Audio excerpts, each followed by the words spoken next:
దైవ మర్మములు brother Bakht Singh daily devotional theme of the month పవిత్ర ఆత్మ యొక్క రహస్యాలు ట్యూస్డే డిసెంబర్ 23 దేవుని ఆత్మచేత ఎందరు నడిపింపబడుదురో వారందరూ దేవుని కుమారులై యుందురు రోమా 8:14 ఇక్కడ పరిశుద్ధాత్మను నడిపించు ఆత్మగా చూచుచున్నాము. మన జీవితములలో బహిరంగముగా దేవుని ఏర్పాటు ప్రకారము మనలను అడుగడుగునా నడిపించును. మనము బుద్ధిహీనులము, మనంతట మనము దేవుని చిత్తమును కనుగొనలేని వారము. మీరు దేవుని చిత్తమును కనుగొంటిరా అని పాస్టర్లను, విద్యావేత్తలను చాలామందిని అడిగితిని. దేవుని చిత్తమును మీరు ఏ రీతిగా కనుగొనిరి? వారు కలవరపడి సమాధానమేమియూ చెప్పలేకపోయిరి. వారు బైబిలు కంఠోపాఠముగా ఎరిగియున్నప్పటికీ దేవుని చిత్తమును ఎట్లు కనుగొనవలనో వారికి తెలియకుండెను. క్రైస్తవ జీవితంలో ఇది ఎంతో ప్రాముఖ్యమైన విషయము. ప్రభువైన యేసుక్రీస్తు తన జీవితమంతయు తండ్రి చిత్తమును చేయుటలోనే గడిపెను. నన్ను పంపినవాని చిత్తము నెరవేర్చుటయు ఆయన పని తుదముట్టించుటయు నాకు ఆహారమైయున్నదని ప్రభువు యోహాను 4:34లో చెప్పెను.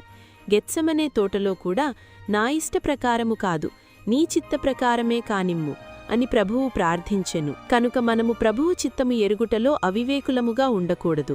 ఎఫెస్సీ 5:17 అలసిన వానిని ఓరాడించు మాటలు.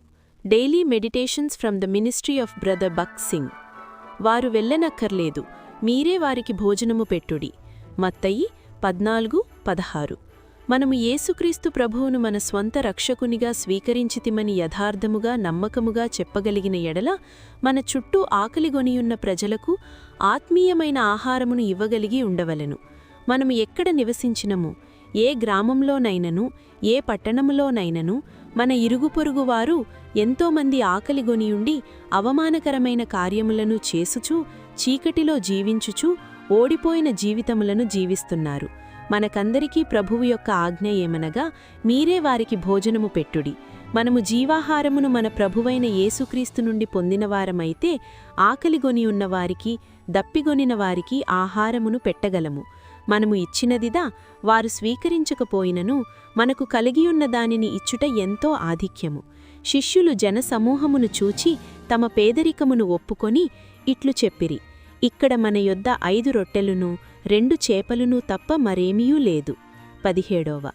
అది కేవలం మన ఆత్మీయ నిజస్థితిని గ్రహించి మన దారిద్ర్యమును ఒప్పుకొనిన ఎడల ఇతరుల ఆకలిని తీర్చగలము.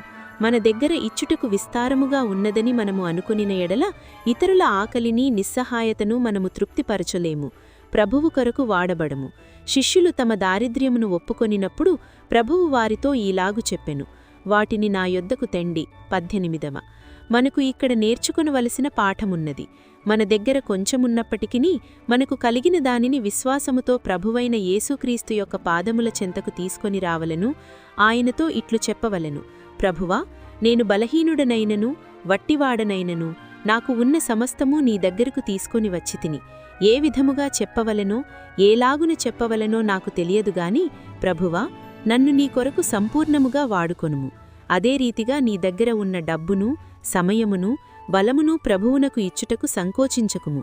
దానిని ఆడుకొను పద్ధతి దేవునికి తెలుసును. కాని మనకు ఉన్నవి మనము మన కొరకు వాడుకొనదలచినప్పుడు మనకు ఎంత వచ్చినప్పటికీ తృప్తి చెందము. మనము మన స్వంత జ్ఞానము, తెలివి కొరకు వాడుకొనుటకు ప్రయత్నిస్తున్నాము గనుక తప్పిపోవుదము. మనకున్నవన్నీయూ ప్రభువు దగ్గరకు తీసుకొని రావాలి. ఇక్కడ కొన్ని రొట్టెలు, కొన్ని చేపలు ఉన్నవి. అయితే ప్రభువు వాటిని ఆశీర్వదించి అనేక మందికి పంచి వాటిని రుచికరముగా చేసెను.